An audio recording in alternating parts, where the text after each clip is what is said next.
स्वागत है दोस्तों हमारे इस योग की चौथी श्रृंखला में। आज की कक्षा में हम एक जनरल फिटनेस के लिए जो आसन होते हैं उन आसनों पर चर्चा करेंगे। ये आसन सभी कर सकते हैं, बस एक बात का ध्यान रखना है कि कुछ आसन इसमें ऐसे होंगे जिसमें आपका शरीर आगे की तरफ झुकता है, यानी फॉरवर्ड बेंडिंग में आता है। तो जिस किसी को भी अगर कमर से जुड़ी हुई कोई समस्या हो तो वे इन आसनों को छोड़कर बाकी सारे आसनों का अभ्यास कर सकते हैं। साथ ही अगर किसी का ब्लड प्रेशर हाई रहता है या उसको हृदय संबंधी किसी रोग की जानकारी है अपने शरीर के संबंध में, तो वो भी उन फॉरवर्ड बेंडिंग एक्सरसाइजेस को अवॉइड करेंगे, नहीं करेंगे। तो आज हम जनरल फिटनेस के लिए कुछ आसन बताएंगे जो आपको वेट लॉस में हेल्प करेंगे, आपके पेट संबंधित जो भी विकार हैं, कॉन्स्टिपेशन, गैस्ट्रिक ट्रबल या इनडाइजेशन, इस तरह की समस्याओं को दूर करेंगे, आपके ब्रेन को ऑक्सीजन की मात्रा ज़्यादा देने में हेल्प करेंगे और आपके सभी जोड़ों को, सारे ही जोड़ों पर काम करेंगे। आज के इस सेशन में एक विशेष बात आपको ध्यान रखनी है। यहाँ पर हम आपको ये सिखाने की कोशिश कर रहे हैं कि एक घर में बैठा आदमी किस तरह से खुद ही योग कर सकता है। जैसे जैसे हमारा शरीर बना हुआ है उसी के अनुरूप हम योगा अभ्यास शुरू करेंगे। जैसे हम अपने शरीर को अगर ऊपर से लेके नीचे तक देखें तो आज के आप ध्यान देंगे तो सारे आसन भी ऊपर से नीचे तक ही जा रहे हैं, इसलिए इनको समझना और याद करना और आसान हो जाएगा कि जो अंग हमारा जहाँ पर है उसी अंग के हिसाब से हमने ये आसनों को क्रमबद्ध करने का प्रयास किया है। तो आज की इस योग कक्षा को हम आरंभ करते हैं। आज के अभ्यास हम पहले खड़े होकर करेंगे, तो सभी खड़े हो जाएं। सीधे खड़े होकर आप अपनी गर्दन को ऊपर की तरफ ले जाएं। अब हम जब सीधे खड़े हैं, अभी आपको बताया कि आज की योग कक्षा आपके शरीर के हिसाब से डिजाइन की गई है कि जहां से हमारे शरीर शुरू हुआ, हमारे सर से अगर हम लेके चलते हैं और नीचे पांव तक जाता है, तो हम सबसे पहले सर की यानी अपने मस्तिष्क के लिए कुछ क्रिया करेंगे। इसमें सबसे पहला जो सूक्ष्म व्यायाम है वो है बुद्धि शक्ति विकास क्रिया, जिसमें movement left right left right. अब ये गर्दन का मूवमेंट दिखने में बहुत साधारण और आसान सा लग रहा है, लेकिन ये हमारे आज के समय की बहुत बड़ी ज़रूरत बन गई है, क्योंकि हमारा बहुत सारा समय इस मोबाइल के सामने गर्दन झुकाकर ही बीत जाता है या फिर लैपटॉप पे या कंप्यूटर पे काम करते रहते हैं। तो नेक से संबंधित शिकायतें बढ़ रही हैं, सर्वाइकल स्पॉन्डिलाइटिस की शिकायत बढ़ रही है।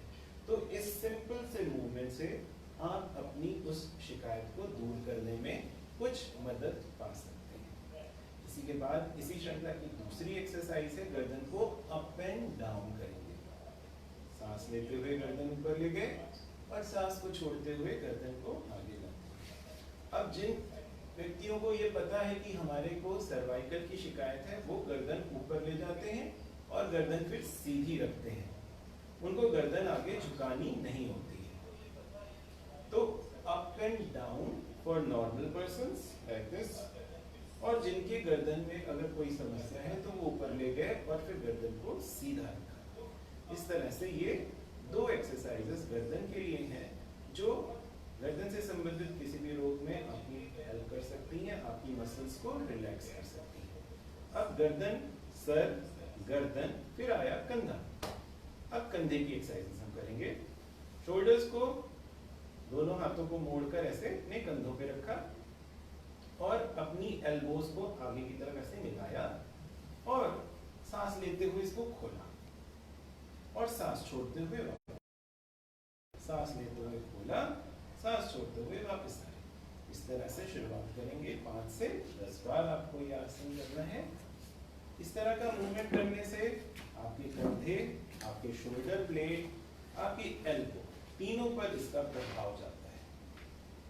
इसी में इसकी दूसरी एक्सरसाइज बन जाती है जिसमें आपके कंधों को आपको ऐसे गोल घुमाना है। इस तरह जब आप गोल घुमाते हैं तो ये भी पूरा आपके कंधे का रोटेशन हो जाता है। कंधे से संबंधित कोई भी शिकायत हो, फ्रोजन शोल्डर हो रहा हो, शोल्डर पेन हो रहा हो, बाहों में दर्द हो, सर्वाइकल हो, सभी में ये आपको मदद करेगा। इसी को उल्टा घुमाएंगे इस तरह से 5 से 10 बार ये आपको करना है। ठीक, ये आया आपका सर, गर्दन और कंधा। कंधे के बाद अब हम ले जाते हैं बाहों के ऊपर, अपनी आर्म्स पे। अब दोनों हाथों का आप रोटेशन करिए इस तरह से। अब इस रोटेशन के साथ में अगर आप सांस की क्रिया को जोड़ लेते हैं तो वो और फायदेमंद हो जाती है।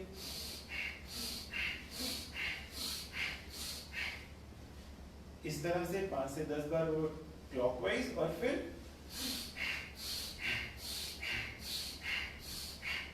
एंटी क्लॉकवाइज, दोनों डायरेक्शंस में आप अपनी बाहों को घुमाएंगे। तो ये आप जब आप घुमाएंगे तो आप अनुभव करेंगे जैसे इसके करने से खून का जो दौरान है वो आपकी पूरी बाह में महसूस होगा और वो आपके हाथ से संबंधित अगर कोई भी रोग है उसको दूर करने में आपकी मदद करेंगे। अब हाथों के बाद आ जाते हैं कलाई पे। तो कलाई के कुछ आसन सीख लेते हैं, कुछ सूक्ष्म व्यायाम। ऐसे अंगूठा अंदर करके मुट्ठी बनाई और कलाई को ऐसे अप एंड डाउन किया। 1 2 3 4 5 6 7 8 9 10। बस सिंपल सा मूवमेंट है। फिर इसी को गोल घुमा लिया, क्लॉकवाइज और एंटी क्लॉकवाइज। ये हो गई दो एक्सरसाइजेस कलाई। दो एक्सरसाइजेस करके भी अगर आप याद रखेंगे तो आपको याद हो जाएगा। मस्तिष्क यानी सर की एक्सरसाइज हुई, फिर गर्दन की, फिर कंधे की, फिर बाहों की और फिर अब कलाई की। इसके बाद अब हम आ जाते हैं अपने चेस्ट एरिया पे। चेस्ट एक्सपेंशन की एक एक्सरसाइज करते हैं जिसमें दोनों बाहों को आपने सामने खोला, सांस लेते हुए बाहों को फैलाया और वापस आने पे कस के ताली हो जाती है इस तरह से।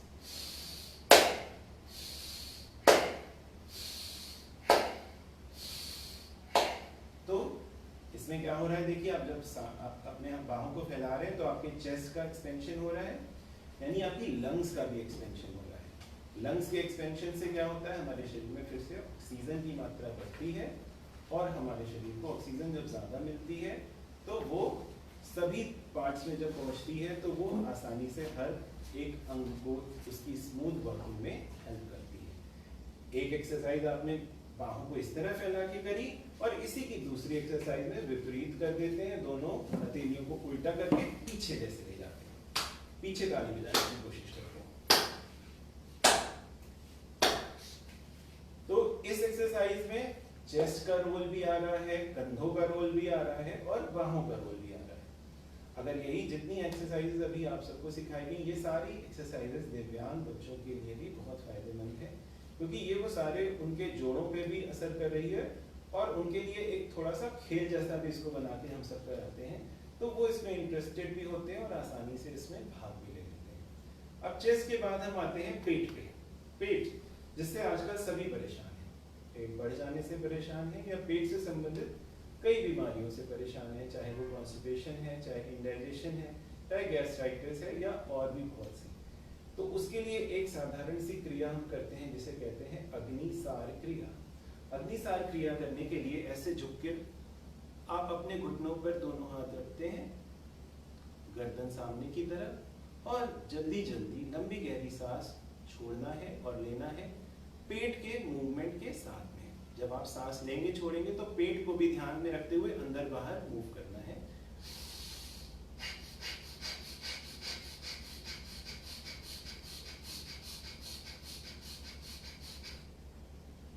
इसमें देखिए पेट का मूवमेंट किस तरह हो रहा था, उस वक्त झुके तो शायद नहीं समझ में आया, वो आप देखिए इस तरह से पेट भी ये अंदर बाहर जाता है इस क्रिया में, इस तरह। तो अग्निसार क्रिया, अग्निसार क्रिया से क्या लाभ होता है कि ये हमारी जठराग्नि को, जो अग्नि हमारे स्टमक में पाई जाती है, जो हमारे खाने को पचाने में हेल्प करती है, उसको प्रदीप्त करती है, उसको बढ़ाती है। और जब आपका खाना अच्छे से हजम होगा तो उस खाने का जो न्यूट्रिशनल पॉइंट है, जो न्यूट्रिशनल वैल्यू है, वो आपके शरीर को सही मायने में सही रूप से मिलेगी और जब शरीर न्यूट्रिशन पाएगा तभी वो सही रूप से काम कर पाएगा। तो इस तरह से इस क्रिया को करने से आप अपनी पाचन शक्ति को बढ़ा सकते हैं। इसी क्रिया से संबंधित 2 क्रियाएं और हैं जिसमें आप फिर से सांसों का आप इस्तेमाल कर रहे हैं अपने शरीर को थोड़ा सा ऊर्जावान बनाने के लिए। जब कभी आपको लगे कि बहुत थकान महसूस हो रही है, बैठे बैठे थक गए हैं, 2 ये सिंपल सी एक्सरसाइज आप करिए और आपको तुरंत अपनी बॉडी में एक नई एनर्जी फील होगी। इसमें करना क्या है, सिंपल सा मूवमेंट है। सांस लेते हुए हाथ ऊपर उठाया तो हमारी मुट्ठी बंधी हुई है, और सांस छोड़ते हुए नीचे गए तो मुट्ठी खुल गई। ये सोचते हुए जाएंगे कि हम अपने सारे तनाव, सारे टेंशन, सारे दुखों को उठा रहे हैं और उसको फिर फेंक रहे हैं।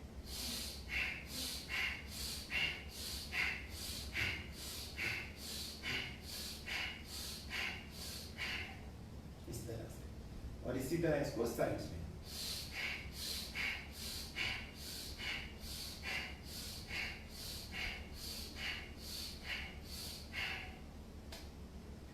तो इसको करने से देखिए बाहों की एक्सरसाइज हो रही है, उंगलियों की एक्सरसाइज हो रही है, कलाई की भी एक्सरसाइज हो रही है, सांसों की क्रिया भी चल रही है, और एक मानसिक अवस्था भी बन रही है जो आपको सिखा रही है कि हम अपने शरीर से जो भी टेंशन है उनको कैसे निकाल रहे हैं। तो जो चीजें आप सोचते हैं वैसा ही हमारे शरीर में होता है, इसलिए इस सोच को जब आप करते हैं तो आपके शरीर में वो पॉजिटिव चेंजेस भी आते हैं। तो ये हो गए पेट के। अब पेट से थोड़ा सा आगे बढ़ते हैं, पेट से ही जुड़े हुए कुछ आसन और करते हैं जिसमें पेट को कम करने में आपको सहायता मिलेगी। इसमें पहला आसन है कि दोनों हाथों को आप अपनी साइड्स में सीधा कर लें, तुला आसन। सीधा करके ऐसे रोका और शरीर को दाहिने और बाएं ऐसे झुकाना है।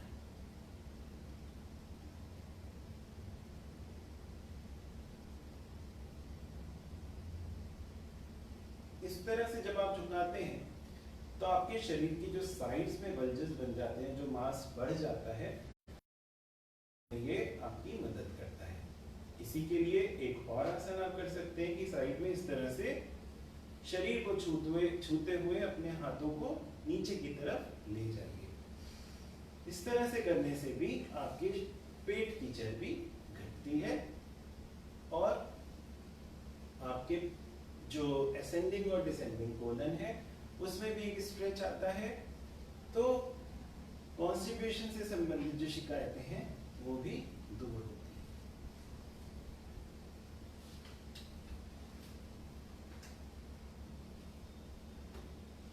अब पेट का ही थोड़ा सा और ध्यान रखते हैं। तो अगला जो आसन है उत्कट आसन। सांस लेते हुए दोनों हाथों को ऊपर उठाया और सांस छोड़ते हुए आगे झुके ऐसे और अपने पैरों को छूने का प्रयास किया।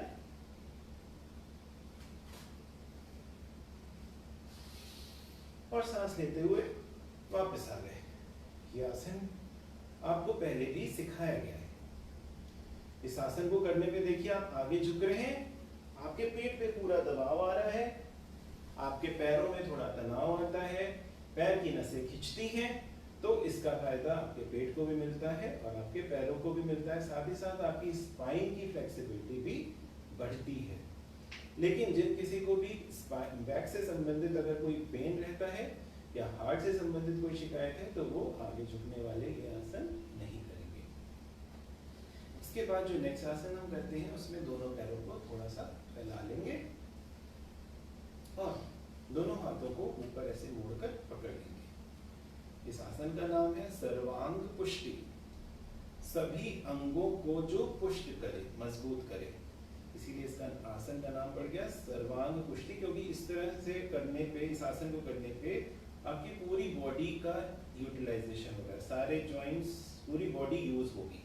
करने का तरीका देखिए, आप समझने का प्रयास करेंगे। दोनों हाथों को ऊपर ऐसे ग्रिप करा फिंगर्स को और ऊपर पकड़ लिया, हाथों को कान से लगा के रखा और आगे की तरफ ऐसे झुके। अपने दाहिने अंगूठे को पकड़ा, फिर बाएं को और फिर पीछे की तरफ ऐसे घूमे।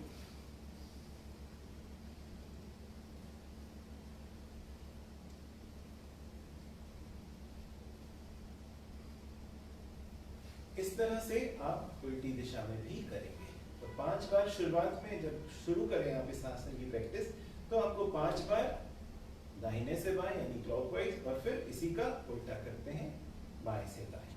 तो ये है सर्वांग पुष्टि। सर्वांग पुष्टि में सारे अंगों का इस्तेमाल हो रहा है, इसलिए सारे अंगों को इसका लाभ भी मिलता है। पेट के बाद अब हम आते हैं पैरों पर।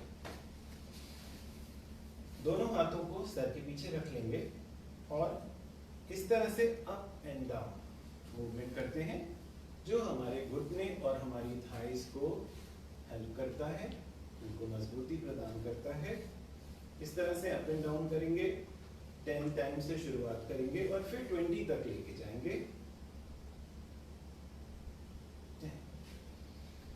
सिंपल सा मूवमेंट है। इसमें आपका पूरा लोअर बेल्ट एरिया जो है, आपका थाई, आपके घुटना यूज हो रहा है और थोड़ा सा असर इसका काफ मसल्स पे भी आता है, तो ये पैरों को मजबूती देता है।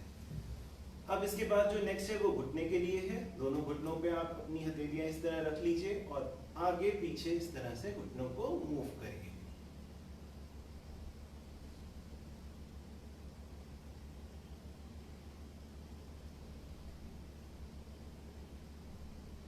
दस बार आगे पीछे मूव करके गोल घुमाएंगे।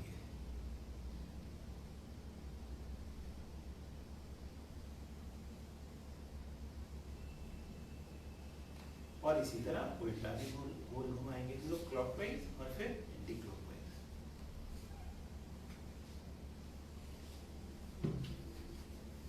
ये हो गया आपके घुटनों का। तो देखिए अब शुरुआत हमने कहां से की थी? अपने सर से। सर से हम आए गर्दन पे, गर्दन से कंधे पे, कंधे से बाहों पे, बाहों के बाद कलाई, कलाई के बाद चेस्ट एरिया, फिर स्टमक एरिया, कमर, कमर की साइड्स, फिर थाइज और फिर घुटना। तो आप अगर इसको थोड़ा सा भी ध्यान देंगे तो सभी के लिए ये आसन फॉलो करना बहुत आसान हो जाएगा, याद करना आसान होगा, क्योंकि जैसे जैसे शरीर के अंग आ रहे हैं वैसे वैसे उनके आसन भी आ रहे हैं। अब इसके बाद हम पैरों के लिए करेंगे कुछ आसन, जिसमें आपको सिंपल सीधा खड़ा होना और लेग मूवमेंट्स करने हैं अलग अलग डायरेक्शन में। जैसे पैर को आपको साइड में उठाना है इस तरह।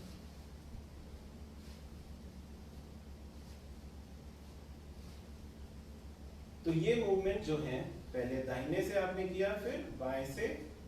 इस मूवमेंट को करने से क्या फायदा है कि ये आपके जो हिप जॉइंट है उस पर आपका असर जाता है इसको करने से, क्योंकि आम तौर पे दिन भर में हमारा हिप जॉइंट का मूवमेंट बिल्कुल जीरो होता है। इसीलिए आगे चल के जब थोड़ी उम्र बढ़ती है तो लोगों को आजकल हिप जॉइंट रिप्लेसमेंट कराने की शिकायतें बढ़ रही हैं। तो उससे बचने के लिए कुछ छोटे मोटे इस तरह के आसन अगर हम करते हैं साथ में, तो वो हमको कई चीज़ों से आगे बढ़ने पर, हमारी एज बढ़ने पर हमें बचा भी सकता है। दूसरा इसी का मूवमेंट है लेग का, जिसमें पैरों को इस तरह आगे पीछे स्विंग करते हैं।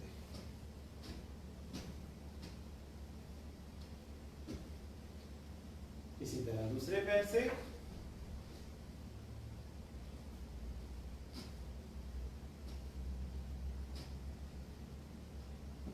दोनों मूवमेंट्स चाहे आप दाहिनी तरफ उठा रहे हैं चाहे आगे पीछे स्विंग कर रहे हैं, 10-10 बार आपको करना होगा। फिर जो तीसरा होता है लेग मूवमेंट, वो होता है रोटेशन का। इस तरह से पैर से एक गोला बनाते हैं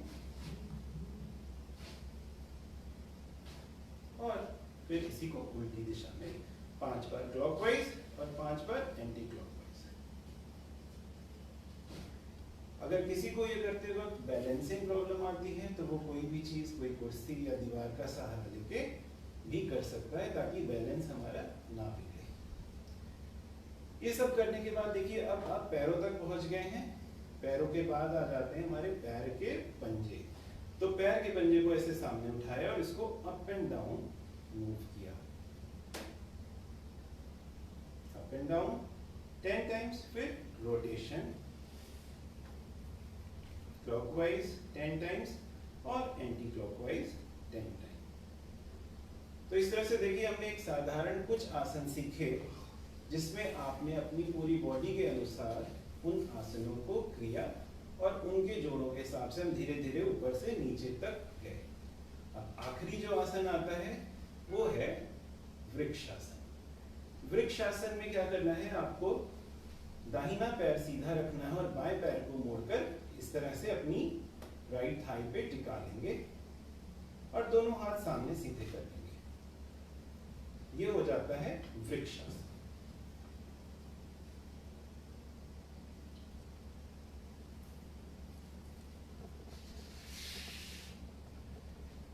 ये एक बैलेंसिंग पोज है, आपकी बॉडी को बैलेंस प्रदान करता है। तो जो दिव्यांग बच्चे हैं हमारे, उनको ये आसन कराना भी बहुत फायदेमंद होता है, क्योंकि ये उनका ब्रेन बॉडी कोऑर्डिनेशन बढ़ाता है।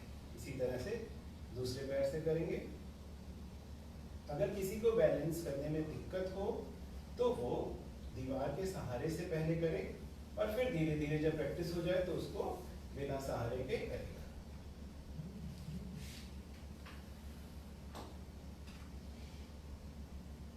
तरह से ये बैलेंसिंग पोज बनाते हैं, जो सारे आसनों को करने के बाद किया जाता है, क्योंकि इससे बॉडी थोड़ी सी आपकी ठंडी हो जाती है उन आसनों के कारण जो आपके शरीर में गर्माहट आई है, क्योंकि वो भी एक प्रोसेस जरूरी होती है।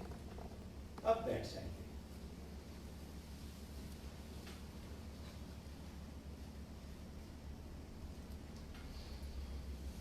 ये आसन आपने जो किए, ये लगभग 25 से 30 मिनट में ये सारे आसन हो जाते हैं। तो रोजमर्रा की जिंदगी में अगर हमने इतना समय भी अपनी जिंदगी में अपने शरीर के लिए निकाल लिया तो ये एक उपलब्धि होगी। और केवल इतने समय में हम अपने शरीर को कुछ ऐसी चीजें सिखा देते हैं जो हमें आने वाले समय में बहुत सारी बीमारियों से बचा सकती है। इसके बाद अब कुछ आसन हम लोग बैठ के करते हैं। बैठ के करने में जो पहला आसन है, उसके लिए आपको वज्रासन में बैठना होगा। वज्रासन में बैठने का तरीका आपको पिछले क्लास में बताया जा चुका है कि दोनों पैर सीधे फैलाकर धीरे धीरे एक पैर को मोड़ा, फिर दूसरे पैर को मोड़ा और दोनों पंजों के बीच में बैठ गए। ये आपका वज्रासन बन गया। वज्रासन की स्थिति में बैठकर कई आसन होते हैं, उसी में का एक आसन है मंडूकासन। मंडूकासन यानी फ्रॉग पोज। एक मेंढक जैसी आकार में शरीर आ जाता है तो उसको कहते हैं मंडूकासन। मंडूकासन भी बहुत लाभकारी आसन है, क्योंकि ये भी हमारे पेट पे ही बुरा असर देता है। पेट से संबंधित बहुत से विकारों में हेल्प करता है और सबसे ज्यादा फायदा देता है डायबिटीज पेशेंट्स को, उनके मधुमेह को, उनके शरीर में बढ़े हुए शुगर लेवल को रोकने में हेल्प करता है। अब इसमें भी एक बात का ध्यान रखना है, क्योंकि एक फॉरवर्ड बेंडिंग आसन है, आगे की ओर आपको झुकना है। तो जिनको भी कमर में तकलीफ होती है वो नहीं करते हैं, या जिनको भी हार्ट संबंधित कोई रोग है तो वो नहीं करेंगे। इसको दो तरीके से किया जाता है। पहला तरीका देखें कि दोनों हथेलियों को एक के ऊपर इस तरह एक रखा और अपनी नाभि के ऊपर रख लेते हैं। सांस लेते हैं, सांस छोड़ते हुए पेट को ऐसे दबाया और दबाते हुए आगे की तरफ झुके और सामने की तरफ गर्दन उठा के इस पोजीशन में रुके।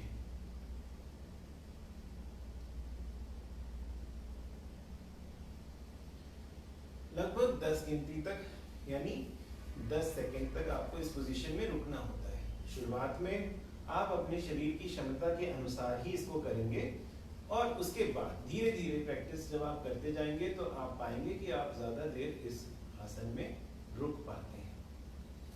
तो ये होता है मंडूकासन, जिसमें पहली आपको बताया कि दोनों हथेलियों को एक पर एक रखा, सांस भरा, सांस छोड़ते हुए पेट को अंदर दबाते हुए आगे झुके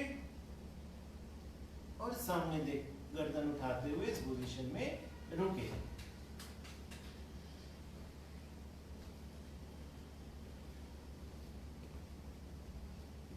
जब आप ये आसन करते हैं तो आपको कई अनुभव होते हैं।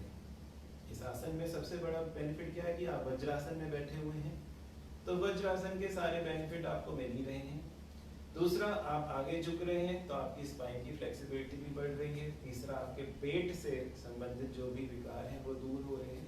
और चौथा जो होता है वो है कि जब आप इस तरह से रुकते हैं तो एक ब्लड सर्कुलेशन आपके फेस की तरफ बढ़ता है, तो आपके चेहरे को भी ये अच्छा बनाने में सहायता करता है।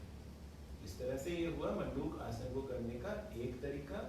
दूसरा तरीका है कि दोनों हाथ के अंगूठों को अंदर करते हुए मुट्ठी बना ली और अपनी नाभि के बगल में रखा।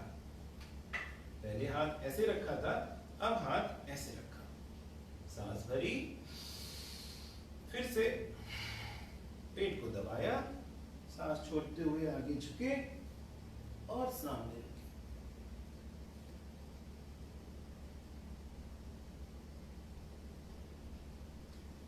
इस तरह से भी ये मंडूकासन किया जा सकता है।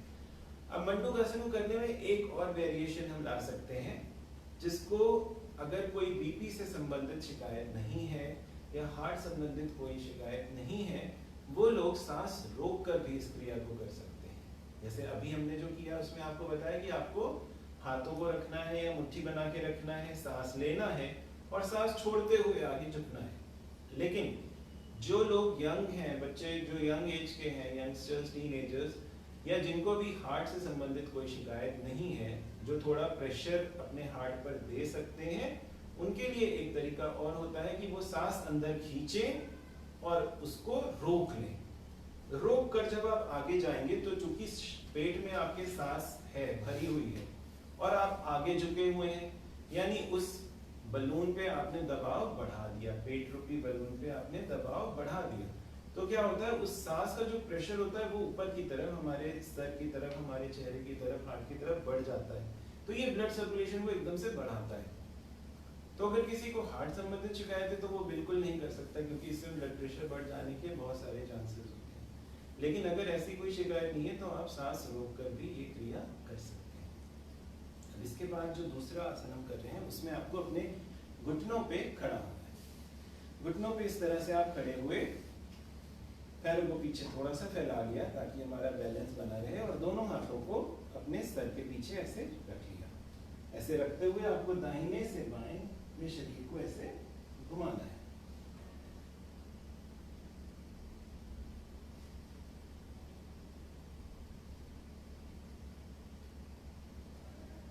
जब इस आसन को आप ट्राई करेंगे तो आप पाएंगे कि इसका फायदा हमारे पेट पे भी आ रहा है, हमारे कंधों पे भी आ रहा है, हमारे बाहों पे भी आ रहा है और हमारी गर्दन पे भी आ रहा है। तो एक आसन है लेकिन लाभ 4 अंगों को मिल जाता है।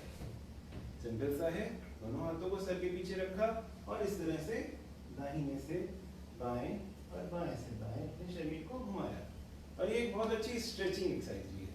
अगर दिन भर ऑफिस में बैठकर अपने काम के बाद आपको दिक्कत हो, थकान हो, तो आप सिंपल सी एक स्ट्रेचिंग ऐसे ऐसे कई लोगों को देखा हुआ करते हैं, अगर उसी को प्रॉपर ढंग से कर लेंगे तो उसका पूरा फायदा मिल जाएगा। तो इस तरह से आप इस आसन को भी कर सकते हैं।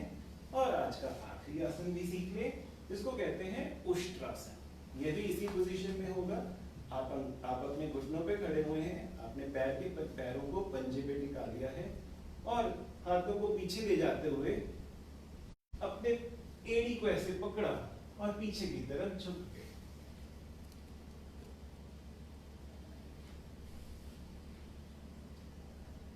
सांस लेते हुए हम पीछे गए, सांस रोककर रुक गए और लगभग 10 सेकंड के लिए इस पोजीशन में रुकेंगे और फिर सीधे हो जाएंगे। अगर शुरुआत में आपके लिए एड़ी पकड़ना मुश्किल हो तो आप इसको कमर पे हाथ रखकर भी इस तरह कर सकते हैं। जहां तक आपकी बॉडी अलाउ करे आप वहां तक झुकिए। अगर जितना भी आपकी बॉडी जा सकती है वहां तक ही आप जाएं। तो इस तरह से आप उष्ट्रासन को भी कर सकते हैं। उष्ट्रासन यानी कैमल पोज, ऊंट जैसा एक आकार बनता है। तो उष्ट्रासन का भी बहुत लाभ है। उस उष्ट्रासन को करने पर आपका शरीर पीछे की तरफ जा रहा है, स्पाइन का कर्वेचर फिर से आपका क्या हो रहा है, अपनी प्रॉपर शेप में आता है। तो स्पाइन की तरफ ब्लड सर्कुलेशन बढ़ रहा है, स्पाइन की फ्लेक्सिबिलिटी बढ़ रही है। तो ये हमारे दिव्यांग बच्चों के लिए भी बहुत फायदेमंद है। इस तरह से आज कुछ हमने जनरल आसन सीखे जो सभी लोग कर सकते हैं, केवल इस बात का ध्यान रखते हुए कि जो फॉरवर्ड बेंडिंग है, जिसमें आगे झुकना है, उसमें उन लोगों को वो आसन नहीं करने जिनकी कमर में कोई तकलीफ है या हार्ट संबंधित, बीपी संबंधित कोई शिकायत है। बाकी सभी लोग और बाकी सारे आसन वो सभी ट्राई करें और उसका लाभ लें। धन्यवाद।